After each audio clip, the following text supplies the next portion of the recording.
इस वक्त की बड़ी खबर, जयपुर में बदला बदला दिखेगा वन विभाग का स्वरूप। डीसीएफ वाइल्ड लाइफ जू जयपुर की विजयपाल सिंह को दी गई है महत्वपूर्ण जिम्मेदारी।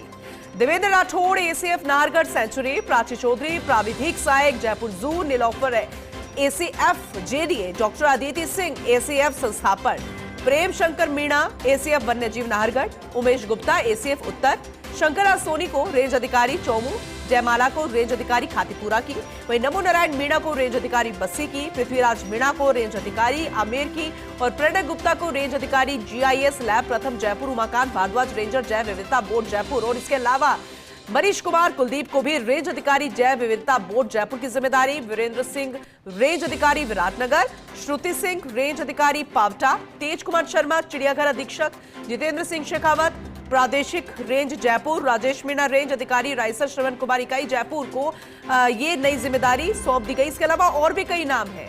किस तरह से बदला बदला ये सिस्टम अब नजर आएगा, वन्य जीवों से जुड़ा हुआ, वन्य क्षेत्रों से जुड़ा हुआ, ये बेहद खास खबर आप तक पहुंचा रहे हैं। चलिए डिटेल में समझेंगे। निर्मल तिवारी हमारे एसोसिएट एडिटर हमारे साथ जुड़ चुके हैं, ज्यादा जानकारी उनसे लेंगे। निर्मल जी, क्योंकि समय समय पर बदलाव आवश्यकता होती है, लेकिन नवाचार बार बार किए भी जा रहे थे वन विभाग की तरफ से भी, लेकिन एक बार फिर से जो स्वरूप बदला बदला नजर आएगा उसे लेकर जरा डिटेल में बताइए। क्या जरूरत आपको भी महसूस हो रही थी, आपको लग रहा था कि जरूरत थी? सुप्रभात पूनम, देखिए निश्चित तौर पर जरूरत थी, क्योंकि जिस तरह से वाइल्ड लाइफ मैनेजमेंट चरमराया हुआ था जयपुर में, तो निश्चित तौर पर जरूरी था कि उसमें बदलाव किए जाए। कारण क्या है, जयपुर देश ही नहीं दुनिया का एकमात्र ऐसा शहर है जिसमें 5-5 तरह की सफारी, वाइल्ड लाइफ सफारी कराई जाती है। यहाँ पर 2 लेपर्ड सफारी है, यहाँ पर लॉयन सफारी है, टाइगर सफारी है, हाथी सफारी और तमाम तरह की दूसरी योजनाएं चल रही हैं। और खासकर बार बार जिस तरह से पैंथर्स का बस्ती में आना, निश्चित तौर पर इंसान पर हमला करना, बहुत ज्यादा ऐसा चिंतनीय स्थिति हो गई थी। ऐसे में वन मंत्री संजय शर्मा, पीसीसीएफ ऑफ अरिजीत बनर्जी और मुख्य वन्यजीव प्रतिपालक पवन उपाध्याय, इन तीनों ने मिलकर के ये तय किया कि जयपुर को किस तरह से यहाँ पर और ज्यादा वन और वन्यजीव संरक्षण पुख्ता हो सके, किस तरह से एक जयपुर को और ज्यादा यहाँ पर पुख्ता वन प्रबंधन किया जा सके, यहाँ पर अतिक्रमणों को रोका जा सके, उसको लेकर बहुत बड़े बदलाव किए गए। सबसे जो अहम बदलाव है वो तो यह है कि डीसीएफ वाइल्ड लाइफ जयपुर जू का जो महत्वपूर्ण पद होता है उस पर से जगदीश गुप्ता की विदाई कर दी गई है। 1 साल में उनको यहाँ से हटाया गया है। कारण क्या था कि उनका प्रबंधन उनसे प्रॉपर तरीके से नहीं हो पा रहा था। और जो तेज तर्रार अफसर माने जाते हैं विजयपाल सिंह, उनको अब ये जिम्मेदारी दी गई है। विजयपाल जल्दी यहाँ पर डीसीएफ वाइल्ड लाइफ जयपुर जू का पद संभालेंगे। दूसरा जो महत्वपूर्ण बदलाव हुआ है वो है जयपुर प्रादेशिक रेंज, जो बहुत महत्वपूर्ण रेंज मानी जाती है, क्योंकि इस रेंज के तहत ही Jhalana leopard reserve, Amagarh leopard reserve, Muhana wetland और गोविंदपुरा बीड़ की बात करें, सिल्वन पार्क की बात करें, तमाम जो बड़े जो क्षेत्र हैं वो इसी क्षेत्र में होते हैं। इसमें बहुत बड़ा खास बदलाव किया गया। हालांकि इसमें रेंज अधिकारी प्रथम का पद खाली था, उसमें जितेंद्र सिंह शेखावत को यहाँ पर लगाया गया है। जितेंद्र सिंह शेखावत को भी बड़ा काबिल रेंजर माना जाता है, तो निश्चित तौर पर उनके आने से भी बहुत सारे बदलाव यहाँ पर देखने को मिलेंगे। देवेंद्र राठौड़ को एसीएफ नाहरगढ़ सेंचुरी की जिम्मेदारी दी गई है।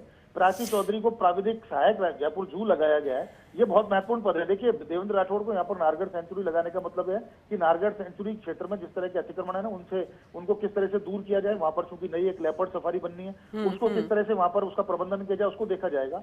नीलोफर को जेडीए भेजा गया, एसीएफ जेडीए, यहाँ पर रेंजर हुआ करती थी सिटी रेंज में, वहां पर उसके बाद पदोन्नत हुई, इनको जेडीए भेजा गया। डॉक्टर अदिति सिंह को एसीएफ संस्थापन लगाया गया है। प्रेम शंकर मीणा को बहुत अनुभवी अधिकारी माना जाता है, उनको एसीएफ वन्यजीव नाहरगढ़ की जिम्मेदारी दी गई है। उमेश गुप्ता की एक बार फिर से वापसी हुई, उनको जयपुर उत्तर की जिम्मेदारी मिली है।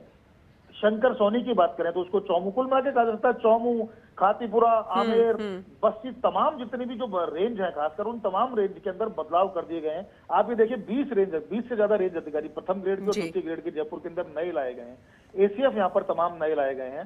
डीसीएफ जयपुर वाइल्ड लाइफ जू की नई जिम्मेदारी दी गई है। अब तो सिर्फ इंतजार इस बात का है कि हो सकता है कि आईएफएस की जल्दी से लिस्ट आए, उसमें भी जयपुर में 2-3 आईएफएस अधिकारी उनको बदला जाए। कुल मिलाकर कहा जा सकता है कि वन विभाग और जो वन मंत्री है संजय शर्मा, वो राजधानी जयपुर के अंदर वन और वन्यजीव प्रबंधन को लेकर खासे गंभीर थे। लगातार मंत्रणा हुई, 15-20 दिन से मंत्रणा चल रही थी किस तरह से यहाँ पर बदलाव किया जाए। उन अफसरों को तलाशा गया जिनमें काबिलियत थी, उन तमाम अफसरों को यहाँ पर लाने की कोशिश की गई है। उम्मीद है की जा रही है कि इतने बड़े बदलाव के बाद पूनम अब राजधानी जयपुर के अंदर वन और वन्यजीव प्रबंधन तो पुख्ता हो गई। मानव और जो लेपर्ड की, जो वन्यजीव की जो अगर बात करते हैं, जो कॉन्फ्लिक्ट होता था, हो सकता है उसको लेकर के भी कुछ आमूलचूल इस तरह के नई नवाचार अपनाए जाए इन अधिकारियों के द्वारा, क्योंकि नए अधिकारी आए तो निश्चित तौर पर कुछ नवाचार यहाँ देखने को मिलेंगे। तो बहुत सारी बातें देखने को मिली। हालांकि इसमें एक बात ये भी उठ रही है कि कुछ जो स्थानीय एमएलए हैं उनकी डिजायर पर भी यहाँ तबादले किए गए, लेकिन कहते हैं ना कि परिवर्तन हमेशा सुखद होता है, तो माना ही जा रहा है कि जैसा जो परिवर्तन राजधानी जयपुर के अंदर किया गया वन और वन्यजीव क्षेत्र में, निश्चित तौर पर वो एक नवाचार के तौर पर देखा जा रहा है, उसके लाभ ही मिलेंगे। पूनम, बिल्कुल आपने सही कहा और हम भी यही उम्मीद करते हैं कि भविष्य में इसकी तस्वीर जो हम सुखद की उम्मीद करते हैं वही सुखद तस्वीर हमें देखने को मिलेगी। बहुत शुक्रिया विस्तार से इसे समझाने के लिए निर्मल जी आपका।